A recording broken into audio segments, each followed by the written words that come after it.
Hey boys and girls, today's on a new episode of D-Google. No, but seriously, I was on a D-Google subreddit again because that's where I lurk, and someone was de-Spotifying.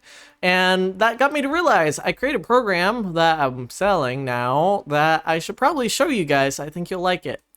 So without further ado, let me show you this subreddit. This guy's over here de-Spotifying, for example, saying he's going to go back to his MP3 player. This was posted 3 days ago, by the way. He was saying, for example, how he wants to leave Spotify, and so he's just going to bring it back to his MP3 player because he's also abandoning his smartphone and he's going crazy. Well, someone said, for example, I always just download music. I buy an old iPod too. Or where will you get your songs then? And of course, you know, should support artists and such. And then this guy recommended Hi-Fi Walker. I took a look, and this thing is 100 euros, maybe 120 give or take, going upwards of 250 euros, which for Americans, that's like 140, 125-ish USD, upwards of like $300. And I'm like, what the actual hell? So let me show you something I created for servers, essentially. Now, you can run this on your own server. It is possible to run in a Docker. You can also compile it by itself, whatever you like. But I prefer that you run it on a server, but I'm not you, right? So anyways, your first login, the first credentials that you create is going to be the administrator. Once you log in, it's basically going to kind of look like a Spotify. So you're going to have your continue listening, your recommended for you, your most played, and obviously you won't have continue listening if it's your first time running it. But for example, if I play, I have music, so you know that it actually works. But anyways, so you have all these different categories, if you will, but you also have the music categorized as well, all the way down. Some of them are duplicates. It's completely fine. You can go through it as much as you like and adjust it, and I'll show you that soon. Nevertheless, though, it is fairly automated. Just like the algorithms behind recommended for you, there are a few algorithms inside of it trying to learn off of you, and I'll explain it. Now, inside your settings, if you don't like this dark look, what you can do is you can go cream, nebula, modern, whatever you want. You don't have to have the dark look. I just prefer it. And if you're really crazy enough, you can edit your theme and make something super ugly or pretty. I don't know. I'd love to see your guys' themes within the Discord. But anyways, so midnight, for example, when we go to home and we're using this, and as I showed you here, there's a bunch of different things such as linking your device to, for example, the television or such, or a different device. Then you have to put in a device code. There's a lot of configuration to it. Anyways, so you see the home page. Within the album page, you are able to actually access all of your albums at once. And if you click on an album, it actually shows you what songs that you have in it. And if you're missing one, for example, I should probably make sure that I don't get copyrighted. So we can see, for example, Azizam, I only have 2 in there, which is the exact same song. That's because it will automatically try and pull similar songs if it has it or why, and kind of condense it down into an area. And I'll show you why that's useful here shortly, as well later on. But anyways, these are your tracks for the most part. You got Boy With You got Lady Gaga, you name it. But this is your own collection. And here you can see on the left side, you have ways of filtering is favorited. And you also have a way to hide the filters, list view, things of that nature. Once we get into the tracks, things are a little bit different. For example, you'll notice that you have a rate song and a favorite song. So basically how it works is rating is determined by saying 1 to 5. You'll see it on every single song, and you can rate whatever you want. Now, when you rate a song, it seems as really important because you're actually putting in all the effort to rate the song. It actually puts as extremely important for the algorithms. If you like a song, it's like putting at 3 stars. It's nice, it's pretty enjoyable, and it goes inside of your liked songs playlist stack. Now, for the actual ratings, however, it doesn't go inside of a playlist. It just rates it, and then it goes on the back end. Now, the cool part about this that I really like, especially when it comes to tracks, is the rating will be your personal rating, and then you'll also have a combined family rating. So in this case, if you put it on a server like I'm mentioning and you have it to your entire family, then they can also create accounts as well, and then whatever songs they listen to and they rate as well, essentially it will create it so it has a family rating on the song. song. So for example, if say you guys have similar tastes, you and your wife, and you've never heard of a specific song, but she likes it and she rates it 5, the algorithm might recommend it to you being, say, the same genre, and then you can see whether or not you like it as well. I personally did this because me and my wife like a bunch of music. I have different tastes than her, but sometimes I like her music, so I want to see things like that pop up. You'll see as a separate rate, it'll be more so of a purple color, which will lead me into, right before I go into discovery, playlists. Now, playlists are very similar in that respect as well. You have a private section where you have your private songs in the lists, and you'll see as well the thumbnails start to pop up. It's just that way the speed actually goes very quickly because it's pulling directly from the server. And then you have, for example, the actual list view. Everything's list or grid because I like making it very specific and getting all the details of it, the nitty-gritty. But you can see, for example, here that there's a difference between private and public. Private essentially makes it to where it's only your playlist, but public makes it to where it's public to anyone who has access to your rec tunes on your server. So your friends and family members, for example, if you have them open with it. Now, discovery is where this entire tool essentially shines. This is the bread and butter essentially of this entire app. Where if I go into discovery here, I can see essentially music that is now popular on the Apple charts. Same thing with the Christian music, same thing with the K-pop, the pop charts, the rock charts, hip-hop, you name it. And if I want something, I can, for example, preview it. And then, for example, I can request it or request the entire album that comes alongside with it, like you see here that pops up on the right side.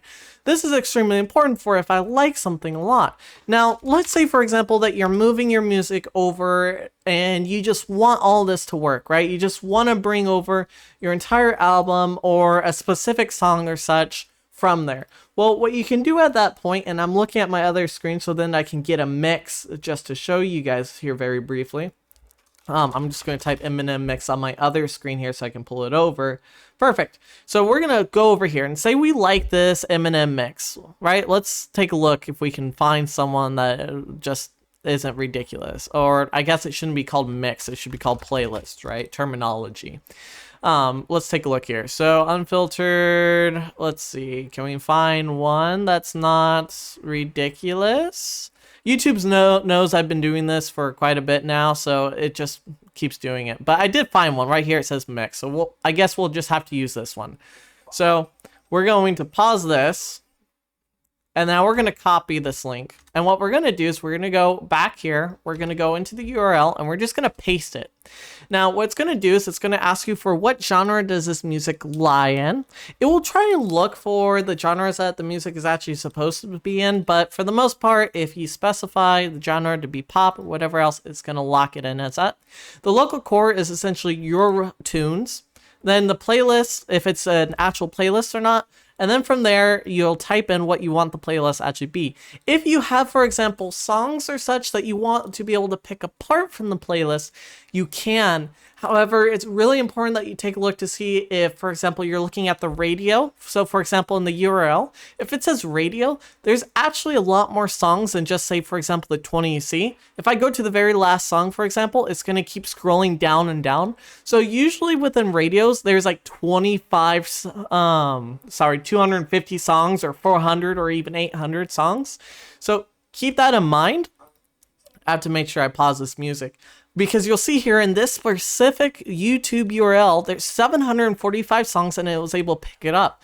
So if I don't want, say, Not Afraid, I just uncheck it and then I queue the import.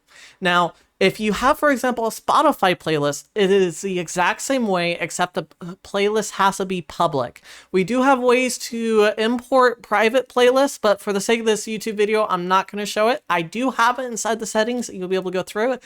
It's just you have to get your Spotify API key and a bunch of jim and jam. You're just better off making it public for a few seconds, copying the link over and pasting it into here and cue the import. When you're importing, however, then you get this transfer section. So while it takes time, for example, in discovery, once you have that going and you figure out what you like, it goes into the transfer section. Now, The transfer section, I try to make this as clean as possible, and recently I was recommended to possibly use JBit as a downloader for those who are technical. Right now it's using YTDLP.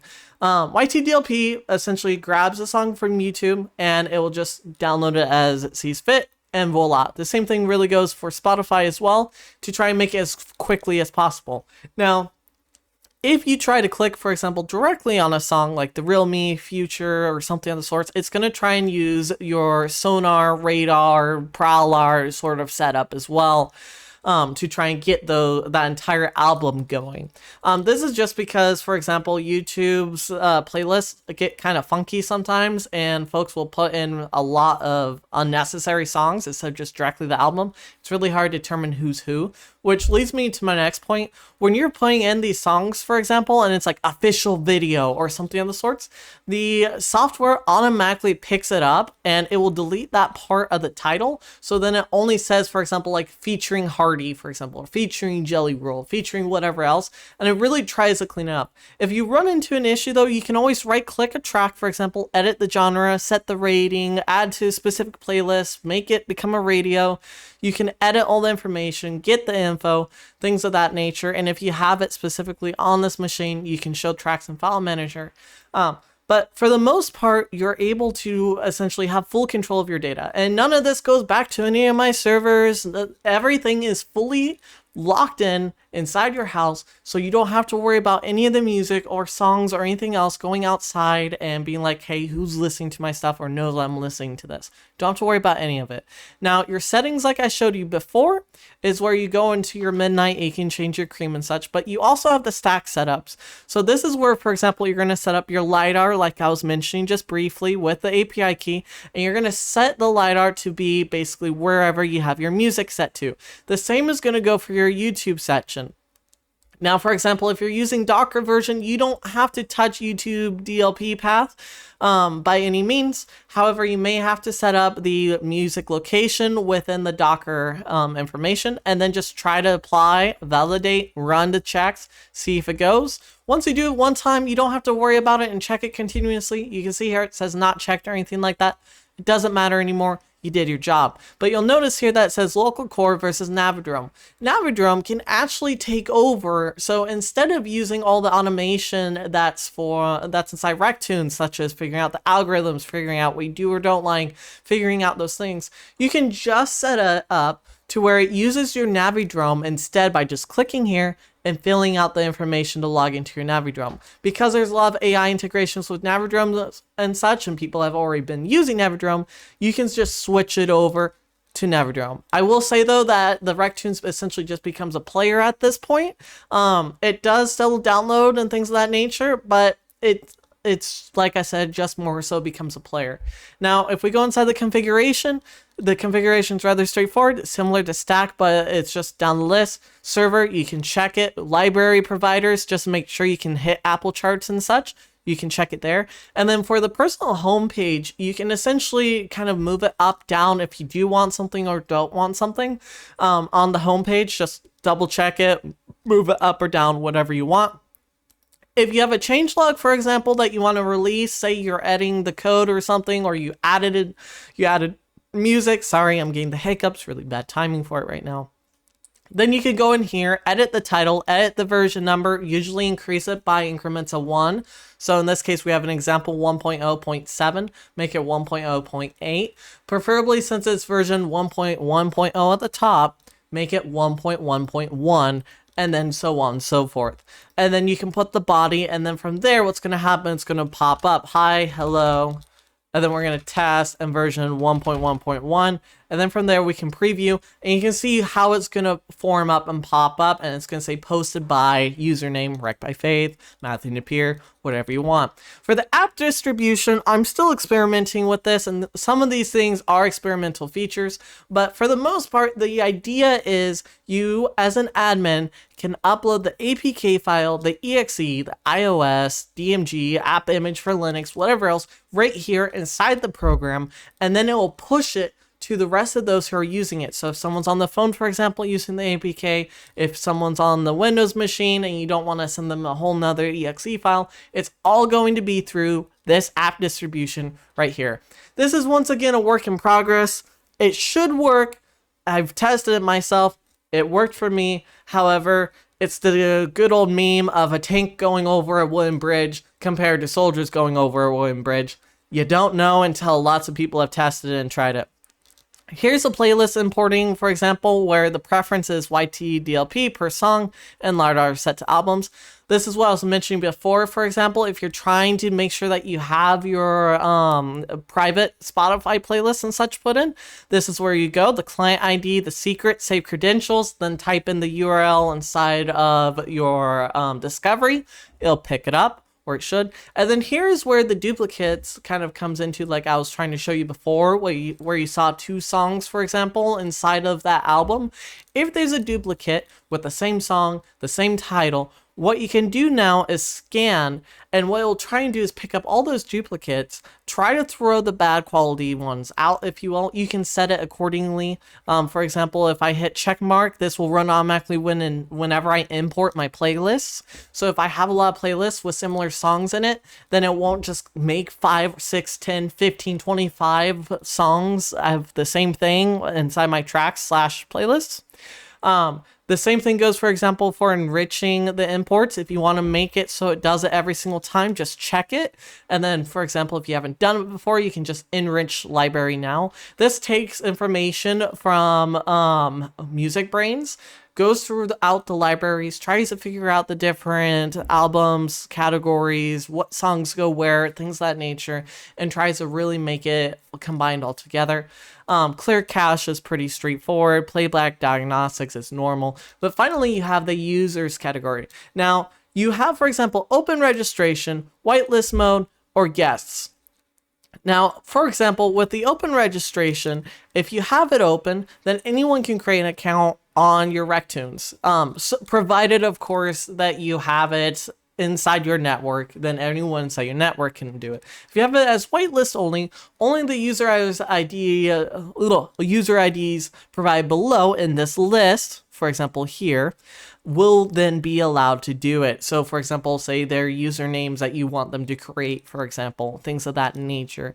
And then for example, finally, the guest can request and download. Right now I have it set to off, so anyone who's not considered an admin account cannot download onto your server essentially. So one of the features and why this is important, as I'm going to get into accounts and such here, and you can see I can remove, ban, change passwords, sign all devices, even delete accounts, is up here in the top right. We have local core. You can connect to someone else's server now, so kind of peer-to-peering through the means of doing this. They use a username that they have over there with their password. Make sure you set up the information, and if you want to register first, you can register and connect, or log in and connect, and then you're connected to their server. And in addition to that, what I find super awesome is you can connect multiple servers at once. So you can connect to your friends' network, you can connect to your other buddies' network, you can connect to maybe your family's network, and you all share music inside of this one UI essentially with your libraries and tracks. Now you'll know if something's remote, for example, and you can also request music on their side. Now the catch to this is I do not recommend this because I'm by no means a good coder or anything else of that nature. So I would personally, in my opinion, do not do this unless you're very smart and, for example, SSH tunneling through and through, or even better, don't even have SSH port open and going through the different networks with, say, WireGuard or something. Then possibly use something like this. However, like I said, experimental. Something else finally is the resync button at the top right, and finally the logout. The very last thing that I do have, which is still kind of a work in progress, is, for example, if I click on a song here, you'll see the now playing, for example, and the music. Now, if your songs come from YouTube, I notice, for example, my lyric club doesn't pick up the songs on the lyrics, but if it does come from, say, LiDAR, or I think Spotify even, it will pick up the lyrics, so then it'll show up. Finally, this program does work on the phone. I have experimented with it quite a bit. If you want to see what it looks like on the phone, essentially all I have to do is kind of shrink it to look like this. And now you can see what it's going to look like on the phone. The reason why this area is blank is because as an admin, you're able to see who's actually connected to and currently listening to music. So maybe you can see if you want to listen to that same type of music.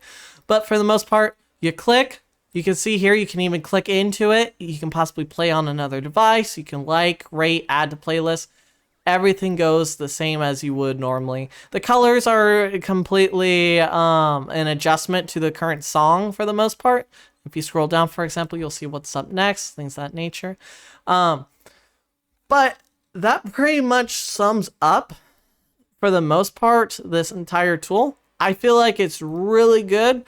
There were certain points in time where I was running into issues where if I closed my phone, for example, then the music would eventually stop. I got that fixed. There were times, for example, where the downloads weren't working. I got that fixed as well. The connection between servers weren't working. I got that fixed as well. So as far as I'm aware, this is the first fully functional, good to go version. However, I understand that this is one of my first actual programs I'm quite proud of. So if it runs into problems, I will do my best to fix it because I'm personally using this myself too.